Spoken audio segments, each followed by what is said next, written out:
New Star Trek episode fixes two underwhelming stories from the next generation. More than 3 decades after Star Trek, the next generation launched its first mission into the unknown. The series remains a cornerstone of the franchise's legacy. Yet even the most beloved Trek series has its fair share of clunky episodes and unrealized storylines. Some plots fell flat, others squandered promising ideas, and a few characters never reached their full potential.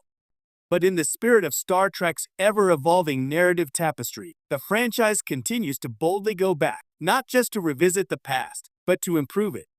The latest episode of Star Trek, Legacy, the spiritual sequel to Picard and successor to TNG, has just done the unthinkable. It retroactively redeems two of the next generation's most underwhelming storylines. It blends emotional character arcs with a tightly woven plot that honors canon while offering new depth.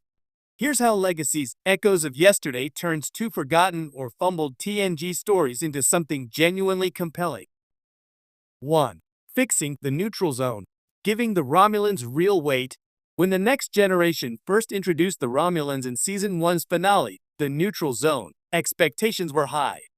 After a decades-long absence, the Romulans returned with dramatic flair and a mysteriously ominous warning about a new threat in the galaxy. But the episode fizzled. The Romulans' presence was limited, and the episode's other plotline, featuring 3 cryogenically frozen humans from the 20th century, felt jarringly out of place. Worse, the hyped new threat turned out to be a setup for the Borg, but without the clarity or payoff needed to land. For many, the neutral zone became emblematic of early TNG's uneven tone, where ideas were often better than their execution. Legacy's Echoes of Yesterday finally brings closure. The episode reveals that a Romulan splinter group had been investigating the mysterious disappearances along the neutral zone for decades, tracing them back not only to Borg incursions, but also to temporal disturbances that predated the Borg's arrival. This twist connects the dots between early Romulan suspicion and the Federation's later struggles with both the Borg and temporal anomalies. Commander Sela, yes, that's Sela, Denise Crosby's long-absent half-Romulan character, returns in the episode, this time as a fugitive from both the Romulan Free State and the Tall Shire. She brings with her recovered logs from an old Durdex warbird lost during the original Neutral Zone investigation.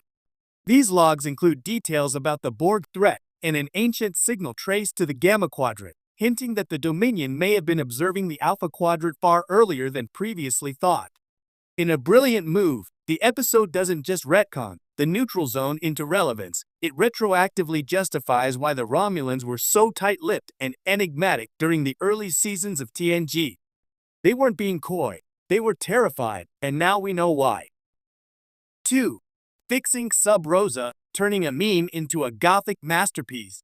Then there's Sub Rosa, Season 7's infamous Ghost Lover episode.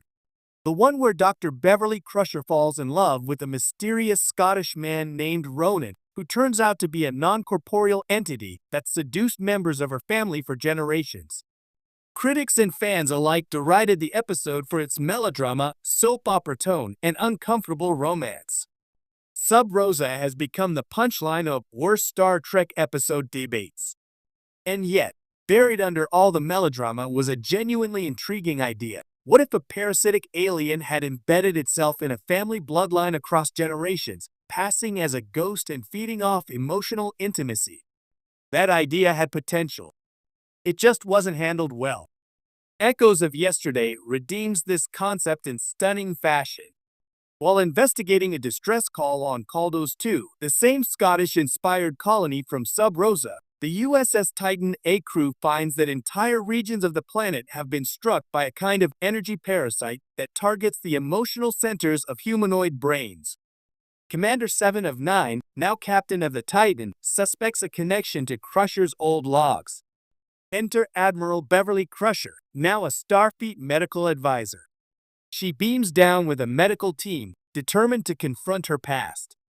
What follows is part ghost story, part psychological thriller, and part redemption arc, not just for Crusher, but for Sub Rosa itself.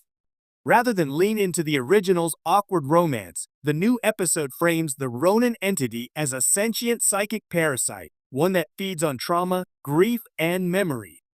It turns out Ronin was just one manifestation of a broader entity that can fracture itself and possess others. Several colonists have fallen under its influence, mistaking its invasions for emotional awakenings. The entity isn't evil, exactly, but it's evolved to survive by entwining itself with emotion and identity. Crusher and Seven debate how to handle it, destroy it, or communicate with it. In a stunning reversal of the original story's conclusion, Crusher doesn't merely kill the entity with a phaser. Instead, she uses modified neurogenic pulses to trap the being in a holomorphic matrix, allowing Starfleet to study it and potentially learn how such beings evolve. The ending scene shows Crusher recording a supplemental log, admitting she may have misjudged her ancestors' history and her own choices. "We are all haunted," she says, "but sometimes the ghost is trying to tell us something." With that one line, the episode recontextualizes Sub Rosa not as a mistake, but as an early, misguided encounter with something misunderstood. Legacy's secret strength: Star Trek fixes itself. What makes Echoes of Yesterday so powerful is that it doesn't treat TNG's weaker episodes like irredeemable mistakes.